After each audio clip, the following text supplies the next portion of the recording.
All right. So, hello and welcome to another Run Wild with Us. Ask Us Anything. I'm Lisa Kastner. I am the founder and executive editor of Running Wild and RIZE Presses. And I'm here with you every Thursday, or at least most Thursdays, from 5 p.m. Pacific time or 8 p.m. Eastern time, as well as with some of my absolutely amazing and phenomenal editors, such as Ben White, who has just joined us. How you doing, Ben? Right on time. You are right on Good, time. good. I was 26 seconds behind you this time. That's not bad. That's not bad for me. That that's pretty darn good, I gotta say. That is pretty darn good. So I was just telling folks who might be tuning in that we're live most Thursdays, I'd say. And this is a great chance for anyone watching to ask us anything they want. It could be around it could be publishing, it could be writing, it could be the craft of writing, it could be actually nothing to do with nothing. Totally fine. We're actually pretty good about answering irreverent questions. So we're also great at asking irreverent We have questions. So be answers. careful. Be careful of what we come up with, because yeah, we're pretty magical with stuff like that. So Ben, what have you been up to, young man? I am still working my way through two novels and two anthologies. And, you know, making my way through. It's Yeah, it's good. It's fun. We got a good collection of stories in both anthologies this time. And uh, the two novels, they're progressing nicely. They're different. good. That's awesome. Caroline Shannon Davenport says, "Great to see you both." Caroline, great to see you too. It's so fun to have you with us. And I just want to remind everybody who's watching, don't forget that if you have a question or comment or you want to tell us to kiss it, all you got to do is pop it into the comments section. And as long as it's not uh, too racy, I will repeat it and we will respond. So, uh, just just a reminder, I'll probably toss that reminder out there a couple of more times during the course of the hour. So, yeah, so Ben, actually, so we are in hardcore mode right now because the deadline for us to get all the books that we want to have published with the backing of our sales team is actually tomorrow for it to be published by July of 2023. And Wow. man, whenever I tell people that, they freak out like, what do you mean it's a fucking year? How could it be a year that you've got to have it in? And, I totally feel you. I understand. And I'm going to give the hopefully quick and dirty version of why. So I think a lot of people are used to, if you've published off of Amazon or if you've used like Ingram Spark, you're used to being able to go in, put your story in, boom, that baby can be available in the next month, right? But when you are working with an established distributor and that distributor has long-term relationships with libraries and bookstores and schools, then they are actually bringing forth a sales team, which you're not getting with an Amazon or with a Ingram Spark. And that sales team needs time to basically go through all of the fantastic novels and stories that have been sent to them to review and then figure out, okay, is this something that maybe like a Walmart might be interested in? Like maybe they'll come back and say, can we have our own special version of this? Right? Same thing with like Target or Costco. And they also needed to figure out, hey, is this something that like a middle school would be interested in. So they're trying to figure out what additional target markets might be fabulous for these books, basically. And I'll be honest, we recently had a call with our advisory board. So we have just an amazing advisory board of some incredibly successful and well established individuals within actually the broader media and entertainment as well as in publishing. And in the last, up to this point of this year, we've actually outperformed last year by 3 times the number of sales. So that's 300% people. And the whole reason, all right, change that. I don't know that it's the whole reason, but I'm going to guess a really decent reason for that is because we switched providers. So we switched from working with Ingram Spark and Amazon, in all honesty, and moving to an established distributor.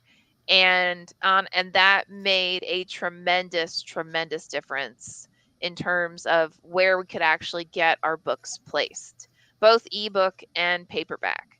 So if anyone out there is watching and you're like, oh, Lisa said it's going to be at least a year, even after I've already worked with my editor to get the book done.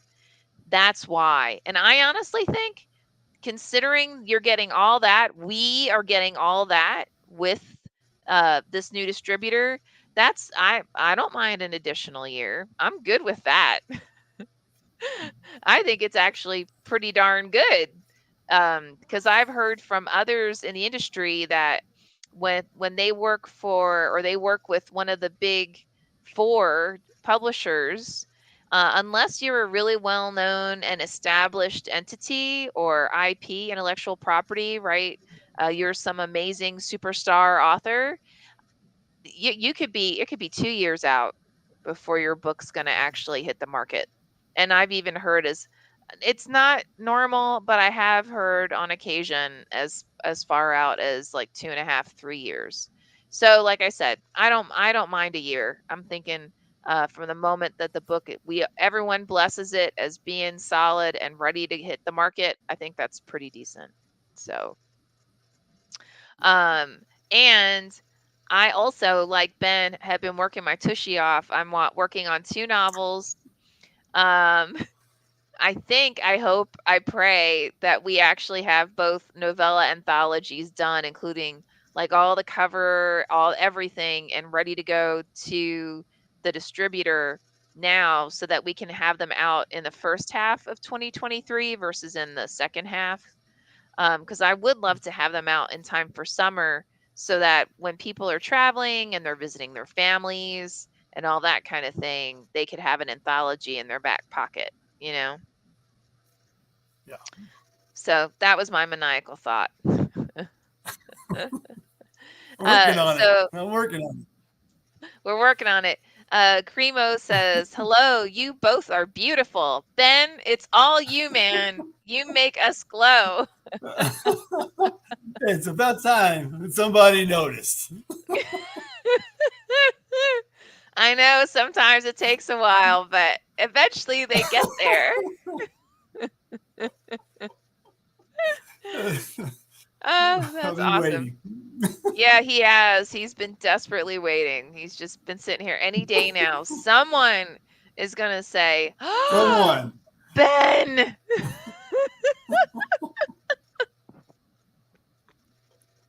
And it finally happened, man. It finally happened. Yes. And I'm not just a pretty face. I can answer questions too. So go ahead and post those questions for us. He's actually, I'd say Ben's better at answering questions than I am. He actually sounds smarter and more thorough. We got to look at content or presentation. I don't know. I don't know. I'm not sure. Content, I'm coming to you. Yeah, okay. I'm beautiful, so I've got presentation. Yeah, he doesn't have to do anything other than sit there, and it's all good, right? Everyone just goes, ah.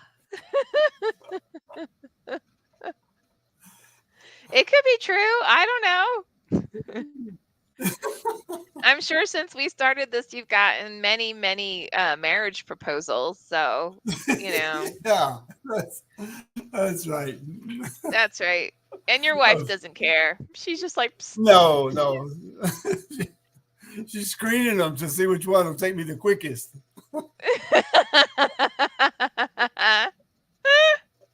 Oh, that's fabulous. Hell, Ben is fine with being a kept man. I'm just putting that out there for anyone who's watching. Yeah, low if you maintenance. really want to have a life of luxury, just go for being a kept man. And I mean, there'll be all these like additional costs associated with it that have nothing to do with money, but that's okay. Yeah, It doesn't matter. give and take.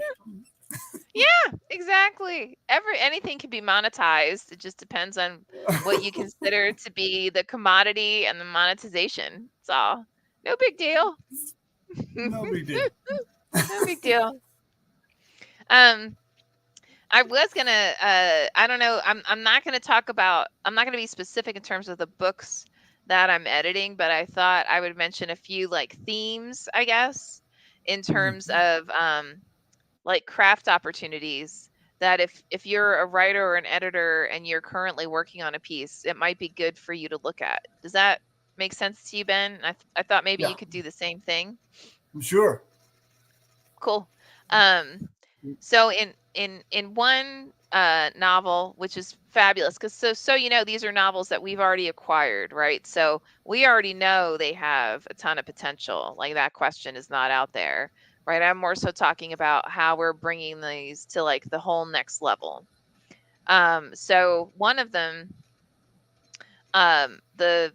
the author in some key scenes didn't really dive into the emotional value, like the character's emotional responses to things, and didn't really leverage the five senses. So I went back and challenged the author and said, okay, I want you to highlight what you feel are the key scenes to drive the story forward, and then see how you can beef those scenes or those moments up, because those are really going to be critical in terms of the overall story. And then what's beautiful about that too is that because you've now highlighted all of those key scenes and those key moments within the novel itself, you can see how much might be extraneous.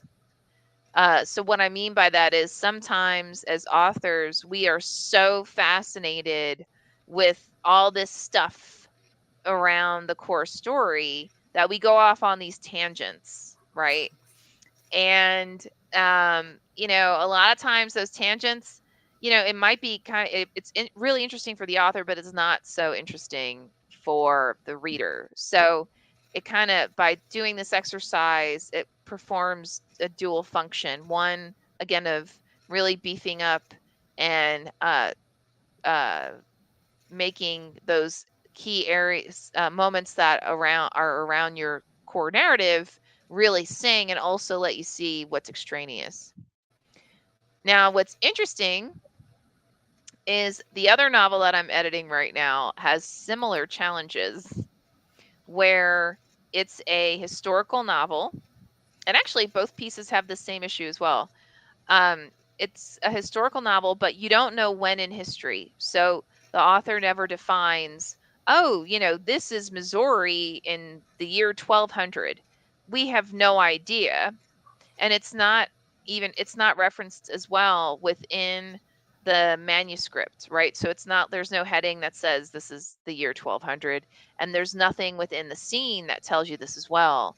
So what happens is, as a reader, the reader's sitting there going through this and saying, is this current day? Is this in the future?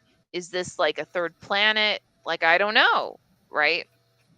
So if you are writing something that, time period is critical, or, really core to the story, make sure you define that within the story itself. Or again, you can do something as simple as do chapter headings that tell the reader this is Missouri in the year 1200, right? And then the other piece is, especially when someone's had to do a lot of research for a novel, or for anything, right? We tend to get really fascinated about all this fun stuff that's going on around, right? So when we're writing the piece, we may go off on these tangents for like 1, 2, 3, 20 pages about, what the castle looks like. Well, the reader, not that the reader doesn't care what the castle looks like, but that whole time that we're going off on that tangent about the castle, the reader's saying, okay, I know this has something to do with something, but I don't know what, because there's no characters in it, there's no interaction, right? It's not the view, there's no additional viewpoint in it. It's like taking 100 steps back. The author is taking 100 steps back and is forcing the reader to just look around at like all this minutia around the castle, as an example. If And then the other part is, then often, so you go into all this detail, and then again with the key scenes, they end up in summary. And what I mean by that is, instead of it being active, like Joe walked into the bar and ordered a beer, and then he winked at the waitress and was like, "Hey, baby, how's it going?" Right? Versus Joe remembered in the year 1200 when he had walked into a bar and had hit on a waitress. The first one, it's active. You're in the scene with the character. You feel like you're with Joe, and either you're like, "Hey, check out Joe," or you're a little like skeeved by Joe. Either way is all good, right? Depends on like what Joe looks like and what he's done in and around his act of hitting on the waitress. And then the other one, again, we're forcing the reader to take 100 steps back, and is the reader's asking, well, why is this important, right? What does this have to do with the overall narrative if this is all like in flashback? And if, especially when it's really elongated, so you've got whole sections that are written as if it's just like one big flashback, and then all of a sudden we'll go back to the primary story, and the primary story is like 2 or 3 lines. You're confusing the reader, because the reader's sitting there saying, well, what am I supposed to be focused on? What's the real story here? So this is another opportunity to go back, look at your manuscript, and you ask yourself, what is this story really about, right? Why are these characters doing what they're doing? And then again, going back and highlighting what I call the top story. So the primary story elements.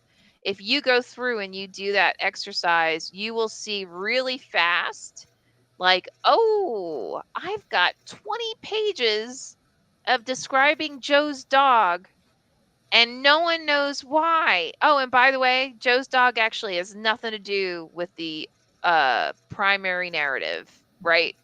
It's just that I really like dogs, and Joe's dog seemed kind of cool when I was writing him.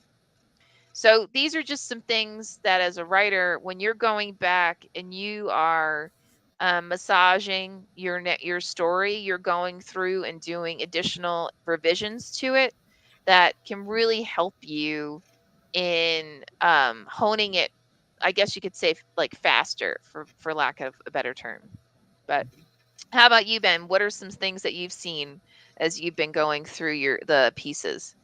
Yeah, well, I've seen that as well with some beautifully written passages that just don't add to the story. And when you don't add to the story, the reader's going to wonder, well, why are you telling me this? And I was thinking, I'll probably date myself here, but Reader's Digest used to have those condensed novels that they would send out once a month. If your parents were members of the club, not that you were, Hmm. but Yep. it was, and as an author, you would think, well, if Reader's Digest got a hold of my story, my novel, what would they take out to condense it to make it read faster for Mm. busy on the go readers?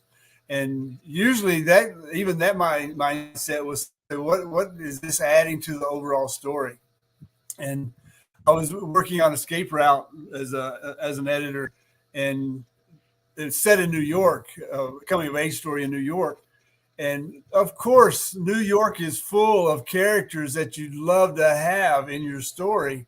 And you could write about them and describe their behaviors and where they are and what they're doing. But we had to take a lot of it out because it didn't let the story flow. So even Mm. those interesting characters, save them, those. Don't throw them away. Just take them out of the novel you're working on and then save them for another novel. That's great material for another story or another novel or whatever else you're going to work on. Um, and I was another theme. I was talking to another editor last night uh, about the cultural tropes, and we touched on it a little bit last week with the intercultural uh, misappropriation. Discussion. Mm. Yeah, with the discussion last week, and it came up this week about is it when you get close to using a stereotype in your novel, make sure you double check it with someone who would recognize it as a stereotype. And Mm. if if uh, if it is, and that's not to say that a certain character in your work can't use a stereotype, because they are out there and it's very real. But make Mm. sure that adds to the character that you want to portray as being this person who stereotypes others, and maybe if it's your protagonist, but you would hope for a change at the end. But that's totally up to you as well. Mm. But it's that kind of theme of bringing cultural aspects into our own work when it's not our own work. It's not our own comfort zone. And Mm-hmm. so stay in your comfort zone, or research out of your comfort zone, and know what you're adding to the story, and that it does add to the story. I Mm-hmm. think that's, and as far as the 1200 in Missouri, I was there, by the way, but You I grew up lie. there. God. But I'm working on a novel that is set in the future, and there's no date. It's just the series of events tell you that, well, this is not tomorrow, this is not yesterday, this is sometime in the future, when because of what the narration is telling you about the last world government collapsed, and this is what happened to the organization that built the machines that are now uh, a major part of the story. So it's a future look. But with that one, it's it's that editing that one is kind of fun because the language doesn't have to be our language of today. It's Mm. the language of tomorrow, and who's to say that it's wrong? Uh, the way people speak or the way the narration goes is it's futuristic, but I told Lisa this the other day. It makes the reader a future anthropologist digging through what hasn't happened yet. So, which is Mm-hmm. really a kind of a cool approach to a story that's being told, and the story is being told. It's still progressing. Yeah, and to Ben, to your point, it doesn't. It's really only if that time period is critical, like a time period is critical to the core narrative. If it's not, it's you don't have to reference it, right? Yeah. It can simply be, if it's something where it's in the future, but you don't have a specific time period in mind, you could just simply say, do the references that like what Ben is describing, right? But if you are specifically looking at like Missouri in the year 1200, and because there's something that happened in history, or there's something about the culture or the environment during that period of time that was absolutely critical to this story, then yeah, you need to bring that forward, right? It needs to be clear to the reader. Again, otherwise they'll just be like, why are we doing this? Like, what is this stuff about? Like, I don't understand. So Leonard Pig says, I always like the shared universe concept. Characters showing up in different works is a good part of world building. Leonard, you read my mind, man. I was totally going to go there. So when Ben brought up the fact that, you can write all these amazing characters that are really interesting, but they're not critical to this specific story. You can leverage them in other stories. I actually taught a course just recently at the Diamond Writers Valley Guild, or Diamond Valley Writers Guild. Oh yeah, that one. And it was all about, like, how are you going to build your writing career? And one really, really cool technique that any writer can use is, like, let's say you've written this fantastic novel with these amazing characters in this great area, and you sit there and you say, okay, um, how else can I use these? You can go online and just research tons and tons and tons of publications that are either accepting short stories or going to accept short stories or novellas or whatever. And you can write short stories and novellas targeted for those publications with your characters or with characters within that same world, so that when your book does get picked up, if it hasn't been, or when your book, if it has already been picked up, this is another way for you to build not only your brand, the brand of the novel itself and the story or the characters within that novel, as well as to build your fan base. So it's just truly a really fun way to reuse all the great work you've already done, and B, have even more fun in this world, in this environment that you've created and that people get to enjoy in smaller nuggets, like in short stories or even poetry or in novellas or subsequent novels, right? So definitely take advantage of that.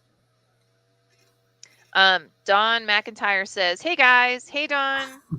Uh, the main character narrator dies at the end of the story. Do you hate this or are you okay with it? What do you think, Ben? I don't hate it, and I have been known to kill off characters that were main characters. I had Santa Claus chop the head off a little girl once, but What? yeah, that's and I had Okay.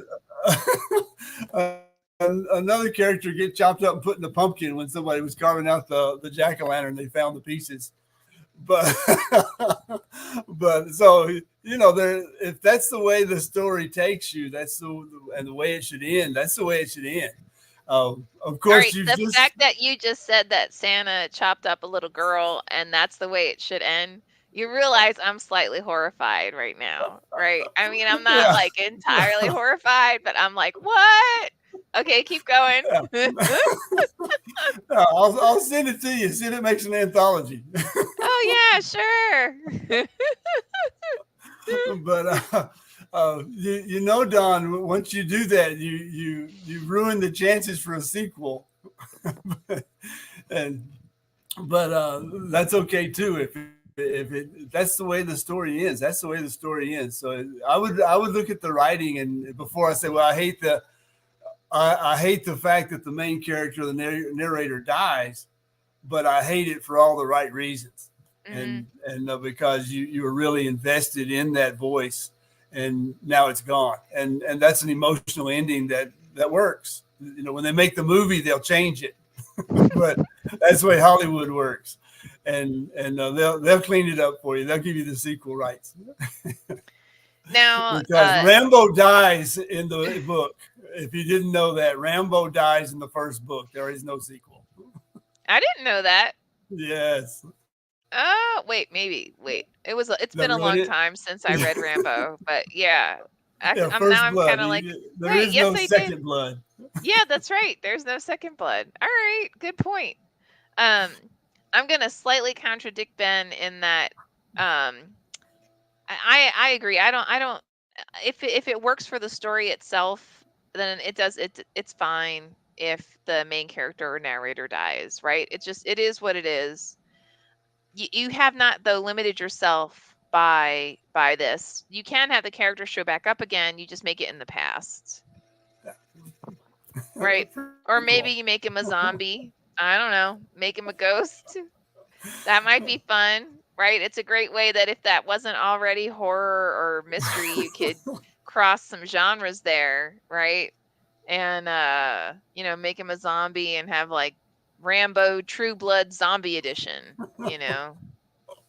Why not? Now we're on to something. Yeah. I almost dare you to go out and write that. Like I'll next use the thing you little girl that Santa's chopped her head off. there you go. Now watch, we're gonna get all these submissions like, "Hey, Rambo zombie." It's like, I was okay, sure, we'll read Yeah, it. you can blame me. Blame That's me. all. It's totally fine. We'll read anything. I mean, that doesn't mean we're gonna pick it up. It just means we're gonna read it. So, um, so we are at the half hour, and I just want to toss out there for anybody who's watching that I'm Lisa Kastner. I'm here with Ben White. We are from Running Wild and RIZE Presses. We're here with you every Thursday between 5 p.m. and 6 p.m. Pacific Time, 8 p.m. and 9 p.m. Eastern Time. And this is your chance to ask us whatever the heck you want. So all you got to do is toss your comments in the comment section or your questions in the comment section, and we will respond to them. Now, if you're watching this and it is not Thursday between 5 and 6 or 8 and 9, it's not a big deal. You can still go ahead, toss your questions in the comments, and either I'll respond to them privately or we'll respond to them in the subsequent Ask Us Anything. So I know that was a whole lot of nothing. It's like, why is she still talking? But back to Leonard's point, though, with the shared universe concept, the comic books have been doing it very well for years, where they have a character show Mm-hmm. up and then a character get his own comic book or his own movie later on. So it's definitely a technique to introduce your character and then build some interest from there.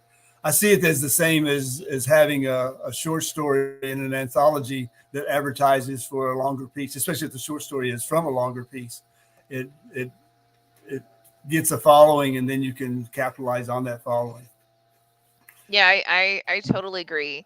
And we're seeing that more, I think, in longer works, like in novels and in novellas where secondary characters or tertiary characters are developed, they're introduced, and readers come back and say, "Oh wow, this guy was really fun," right? Like I'd love to see more of him. And the author and the publisher then, feed off of that and put out other works. So, and honestly, we've done that. We've had a couple of books, especially in our first couple of years, where someone submitted a short story and the characters were so compelling and so tight. I actually challenged the author to write a novel based on them. And there's still some of my favorite novels that we've published to date. So, Yeah. yeah, absolutely. So have you found any other kind of interesting like themes in terms of like editing within Oh, what you're looking at? well, one main thing that we attracts us the most is the good writing and the well told story. Mm, But we're very eclectic from our perspectives, and so we've seen romances, semi romances, dystopian novels, military memoirs, uh, and even some military memoir like Something Is Better Than Nothing. That was it was a military memoir from the home front, from the wife's perspective. So it was a nice twist to see that. And so, but as far as the stories go, the stories are I think we hit a low spot in the middle of the pandemic mm, for trends that came in that were just writing, and even good writing, but not good stories. And I think mm. the trend we're seeing now is coming back out of that, with people taking their time and actually telling the story with their good writing. and because there is a difference. There's good writing, and then there's good stories, and then there's good writing that tell good stories, and that's the ones we look for. Mm-hmm. Yeah, absolutely. And that's an excellent point because we'll see a lot of times we'll see really, really great writing, right? But there's no story to it. It's just wonderful descriptions, Yeah, or maybe it's beautiful dialogue, right? But the overall narrative, the overarching story isn't there. And sometimes we'll take a leap and say, all right, we think we can get you there, and then if we do, then typically what happens is we'll then turn around and meet with the author to confirm that they're willing to have that conversation, because some authors they don't agree, and that's awesome, right? sure. That's not a big deal because they can go forward, and I wouldn't be surprised if another publisher picked them up. And some stories have a great narrative, but it really needs honing in terms of the actual writing. And those two we will look at, and we'll, if one of our editors is passionate about it, we will make an offer, but we'll do the same thing, right? We're going to sit back and just most likely meet with that author and say, this is what we found. What do you think about these things in terms of revisions? And if the author's open to it, then we'll make an offer. Um, so Leonard Pig asked another great question. What do you think of the whole crowdfunding phenomenon? Just a week ago, a writer raised about 3 million to produce a comic. What do you think? Good for him or her. I think I it's a great way to get a following, and of course now you got to deliver, and it's an investment from the crowdfunders, but if it works, ultimately if it gets published and even self published, they've got $3 million worth of followers, and that's a great start. So yeah, um, I it's I totally agree. And I just hope that, I know there's the other example of an author who crowdfunded, I think it's like 41 or 42 million for his trilogy that's going to be coming out. And I love what he's going to be doing. So he may have already done it, but rumor is that he was going to create a new publishing house because he has seen that there are a lot of gaps within the stories that are being provided by the larger publishers. And so he's using this as the opportunity to open those doors. And so when I hear about things like this, like someone was able to crowdfund $3 million or $5 million or $40 million, I just hope that they use it as an opportunity to pay it back and to give opportunities to new talent, as well as give opportunity to fans to experience that new talent. So, and it's so it's such a hard world to get to break. It's a hard garden to plant anything in the first place. So if this is mhm. another innovative way using today's technology and today's common ways to raise money, then yeah, I think it's just another way to get your seed in the garden. Now, mind you, I mean, we've heard so many stories in the last couple of years about crowdfunding campaigns that came back with just crazy numbers. And I just want to acknowledge that's a lot of hard work. I mean, it sounds like the money was just handed to them, right? And, if you're a third party and you've never tried to do any kind of crowdfunding before, or you've never done like a major marketing campaign, it sounds like, oh, they just handed stuff, no big deal. I just want to say, seriously, the amount of work that they had to do in order to even just develop something that a baseline of people would be willing to invest their own pocket money into, that is huge. So, I mean, huge kudos to them for being able to, crack that nut and to go over, and in some cases far over what their original ask was. So cool. I'm trying to think if I found any other like uh major themes or anything in the last couple of pieces that I've worked on. Yeah. Well, I know we had that big push of memoirs in that last round we cleared out, and just so many that we could have gone into the memoir business. We really could have. Um, and actually, I'm going to take that opportunity to remind anyone who's watching, don't forget that we are going to have another round of going through submissions next week. No joke. So Is that already next week? it's already next week. You better get on that, man. You need to get on I'm it. 26 And seconds behind you. yeah. So Always. yeah, somehow I don't think that's true, but that's fine. So, and the reason I'm saying this is because the way we've changed our submission review model so that we as a leadership team are getting together and we are reviewing the submissions together. And what's happening is we're picking our top, 5, 10 submissions, and then we're selecting from those first and then going, through the rest. But then we're not going to go through another cycle for another, like, maybe 4 months. So if you've sent a piece to us and you want it reviewed as a part of this cycle, then you need to get it into us. I'll say by tomorrow, because it'll be too difficult to review everything that we've already got in our inbox, along with any kind of last minute submissions. So please, please, please, if you want to have your works to be reviewed by us for our next review cycle, have it in by tomorrow.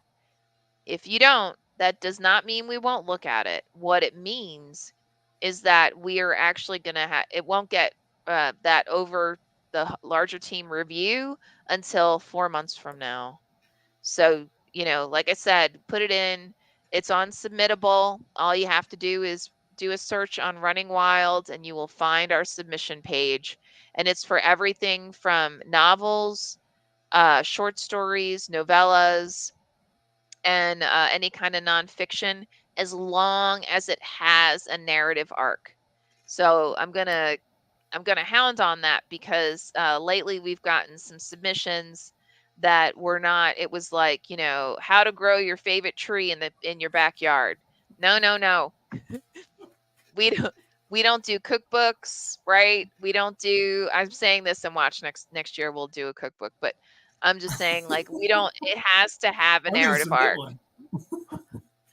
Like, we've had to turn down beautiful, amazing poetry collections because the poetry, it was they didn't have any kind of narrative to them. So if there's no story to it, it goes against our core mission and vision, which is to change the world through story.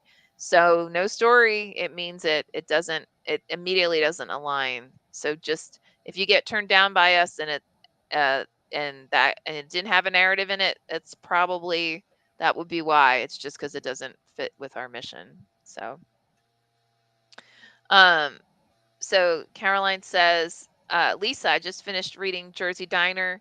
Loved it. Thank you. Honestly, it's incredibly generous of you to read that. We published that so long ago. And honestly, I was thinking about this the other day. We have it's on Audible as well. And I still remember when the young lady, a teenager who had submitted to be the voice of Jersey Diner, and I just thought, "Oh my goodness, that's so cool."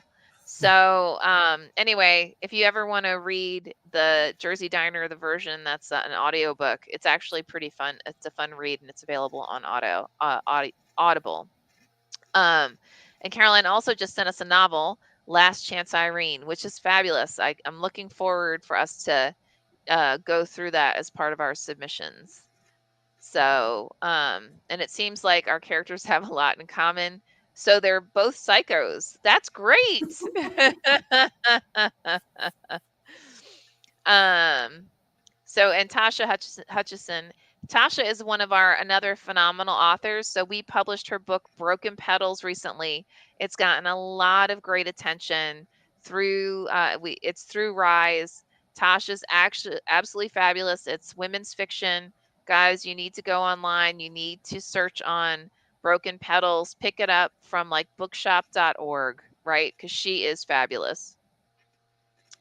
And and then Caroline says, "I promise you, there's a story. It has a narrative. Fabulous. I can't wait for us as a team to not only go through your wonderful novel, but also through the other works that have been submitted to us as well." So thank you so much. Also, just as a reminder, please, if we send you an offer and you're disappointed because it says it'll get published in like 2024, 2025, please don't be disappointed. It just means that we already have a full slate. And for 2023, actually, all those books have been edited and out the door. Or no, I'm sorry, that's not true. I'd say about a third of them have all been edited and are out the door. We have an almost full slate for Running Wild, and we have a fraction of a slate for 2024 for Rise. So because of that, and because we only publish like 10 to 15 books, sometimes a little bit more per press, that's why oftentimes you might either get a rejection just because we don't have the space, or B, the offer will be so far out that you'll say, "Well, screw you. I don't want to do this." And we've gotten some of those, and I totally respect it, right? That's why we're open about when we anticipate the book would actually be published. So, awesome. All right. Well, you guys, you only have us for another like 13 minutes according to 13 my minutes. dude, that's nothing. So, if you've got a question, this is your chance. Go ahead and pop it in that comment section and we will be more than happy to talk about it. So, actually, and I'd love to know, is there anything that you guys who watch us and you've been kind enough to stay along with us all this time, if there's anything you want us to talk about or that you want us to address, or if you're familiar with our works, with our catalogs, and there's a book you want to see more of, definitely let us know, right? We want that feedback. We want to hear from you and find out what it is that you really want. So, Tasha asks, have I missed the window for a new book in 2023? I'm editing one now. Tasha, I love you so much. I got to tell you, unfortunately, yeah, we're booked solid for 2023 for both Rise and Running Wild. That said, we are looking at submissions for 2024. Actually, you know what? Give me one sec. Then I'll do a tap dance while I confirm what I just said. And basically, it's because we're still, even though we've grown with editors over the last 2 years, we've got a lot more editors in doing the work. We are still a small team, and I don't think there's one editor that's not working on at least three or got three in the coming up behind what they're working on. So it's just a matter of capacity for us. I mean, we're seeing some good work and we're accepting good work, and then it's just a matter of farming out to the editors who, who are three deep at least. I'm six deep myself. Yeah, so yeah, 2023 we are fully booked in both Running Wild and for Rise. And then for 2024, Running Wild is booked solid. Let's see. 2025, we are actually already about half booked for Running Wild. And for Rise, for 2024, we are. Okay, 2024, we're partial. We're about 1/3 of the way in. And then which means that we don't have anything yet for 2025. So definitely, send it in. Caroline asks, just curious, how long before Terror at the Sound of a Whistle, which you are due to publish in 2024, mine, before it'll be edited? You or Ben doing the editing? So that's a great question. So back to Ben's point, everyone is, what's happening is we all, literally, I believe everyone has 2 to 3 books that they're working on at the same time. And that's in addition to whatever other works that they may have on their plate. Or yeah. So as someone is finished working or editing their works, if we do have pieces that have not don't have an editor identified yet for like 2024, we'll ask them if they are interested. Caroline, I'm looking up right now if we have assigned an editor to you. And nope, you're right. We don't have one yet for Terror at the Sound of the Whistle. Now, what you can do, and I offer this to all of our authors, if there's an editor that you've really enjoyed, meaning, it could be anything from you read their bio and you thought, oh, this person would be great to work with or would be great for my work, or maybe you've worked with them before, then you can request them. So Ben, you have just been requested by Caroline. She said it would be thrilled. Not only am I beautiful tonight, I am masterful. You are masterful. Yes, let's exactly. Record this and ship it out everywhere. Or at least tell your wife so she understands that when you're being given away for to be a kept husband, what she's missing out on. Yeah. So just put that out there. She tried to trade me for a countertop the other day, and they said, no, we will take your husband for granted. Oh, that was bad. No. No. Woo! Okay. Sorry. No, that was. I mean, at least it was dad humor. So you've nailed dad humor. Yeah. Yeah. All right, Ben, it's you, man. Now I've got to correct it and say I'm 7 deep. Caroline, I'm 7 deep in novels now. Now, just to be clear, though, Caroline, so you got Ben. Just be aware, though, he's not going to reach out to you for a while because he needs to get through what he's getting through first. Otherwise, I'm afraid we may end up killing the poor man because he's already underwater in terms of the number of projects he's got on top of all of his day job stuff. So, but yeah, he's all you. So Tasha says, booked is a great thing. Congratulations. Thank you. But I'm going to get to work on this next piece. Awesome. Fabulous. Well, when you're done with your next piece and if you want, feel free to send it on to us because we would love to see it. Definitely. All right, guys, you've got all of 7 minutes. I know you're terrified. You're like, oh my God, I don't know what I'm going to do without these two. My life is going to end. This is awful. But it's okay. I mean, not that your life will end, but you're going to see us anyway because we're going to be back anyway next week. So Tasha says, sure will. I love working with you all. Well, we love working with you too. So go get that book done. Get it in our dirty little grimy hands. And then we can check it out. That would be great. So, I got good news this morning. I saw that Los Angeles decided we weren't going to go into lockdown on Friday. They rescinded that. So I'm sure there are tons of people right now who are dancing because, psychologically, this is just so exhausting, let alone all the other major factors. I mean, obviously. Ben, how has COVID impacted where you reside?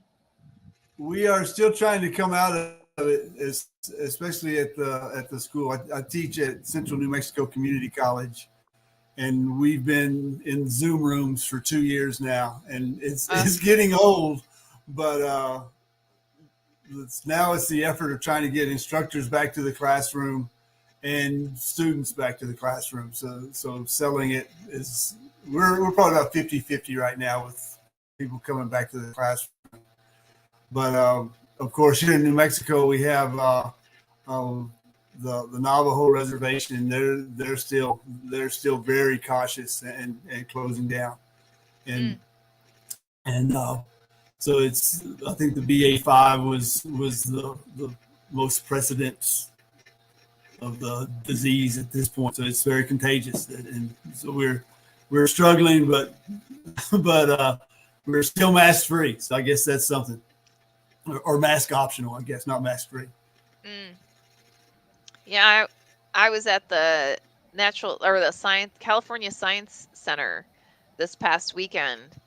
Yes, I am that big of a nerd. And there's a whole section about like the science of COVID and how it spreads and like how pandemics become pandemics and how they're identified. It's actually really cool. So if you're in California, I'd definitely check it out. It's really interesting. And they also have these IMAX 3D shows, and one of them is what do they call it? It's like meteor uh uh m- meteor detectives or something like that. And these are basically all these scientists who are tracking meteors that are in the atmosphere, or actually not in the atmosphere, but beyond our atmosphere, and but may at some point actually land on the and not in the United States, but land on Earth, and the impact that it would have depending on the size and so forth and so on. It's so cool, and it's really cool because it's in 3D. So again, if you're as a nerd like I am, I definitely suggest. And you can buy popcorn, like it's for real. Is it the cool 3D glasses? Yeah, Nice. which like I guess I had eye strain because I ended up like I had to keep closing my eyes because I was like I can't see right. like like this isn't even 3D right now. I can feel my eyes crossing. Like I don't think this is a good thing. But it's a lot of fun. And if you're also in California, the Science Center and you have kids, they actually offer a lot of free classes and like different things that you can get for your children if your kids are into science or even if they're not. Because another cool thing that the California Science Center, they, I remember back in the day when at least when I was a kid, anything around science or like in museums, they intentionally separated like it couldn't be creative, right? Science was science, math was math, creative, it was like you're over here, but like forget it. But what's really cool about the California Science Center is they go out of their way to present things that are STEM related, so science related, in a creative way so that kids can see, like in reality, like creative brainstorming to figure out how to solve some like mass potential horrific event. It couldn't have happened unless these scientists or these big brains who may have more of a grounding in math and sciences, unless they were creative. And I think it's so important to let our kids know that you're allowed to use all of your brain. Like it doesn't have to be math or nothing, or science or nothing, right? Or like drawing and art or nothing, right? You can do it all. You absolutely can. And I only hope that other museums are doing something similar. So, anyway, with that rant, I think we're just about at the top of the next hour. So, I want to thank absolutely everyone who has joined us. to another Run Wild with Us, Ask Us Anything. Again, I'm Lisa Kastner. I'm typically here with Ben White, or hopefully with some of our other editors, and we are here to answer any questions that you may have. And if you are watching this and it is not Thursday between 5 and 6 Pacific time or 8 and 9 Eastern time, it's not a big deal. You can still watch the whole dang thing or fast forward if you're bored. It's all good. We don't care. And just make sure that if you've got a question, something pops in your brain, go ahead, pop it in the comments section, and we will be more than happy to respond. So, with that, love you guys. Have a fantastic night. And actually, real fast, Leonard just asked, what's your guilty pleasure to read? Ben, do you have a guilty pleasure? I found, what was it? I gotta look behind me to the bookshelf. So for me, uh, honestly, I think I spend 90% of my time either reading for Running Wild or Rise. Uh, but I do have, believe it or not, my husband and I sleep on a king size bed, but it's now currently outlined with a stacks of books that I want to read. So every night for about a half hour, I just make sure to sit down, to lay down before I go to bed, and I read something so that I want to read. It's not just what I'm doing for us. How about you, Ben? It was, I turned around to see the Terminal Lance. It's a graphic novel or a series of graphic uh, stories told by a Marine. So it's Ah, cool. not what I would usually be reading, but it caught my eye and I remembered it. Awesome. All right, that sounds like a lot of fun. All right, now with that, for real, ciao guys. We'll see you next week. Have a great one. Have a good week.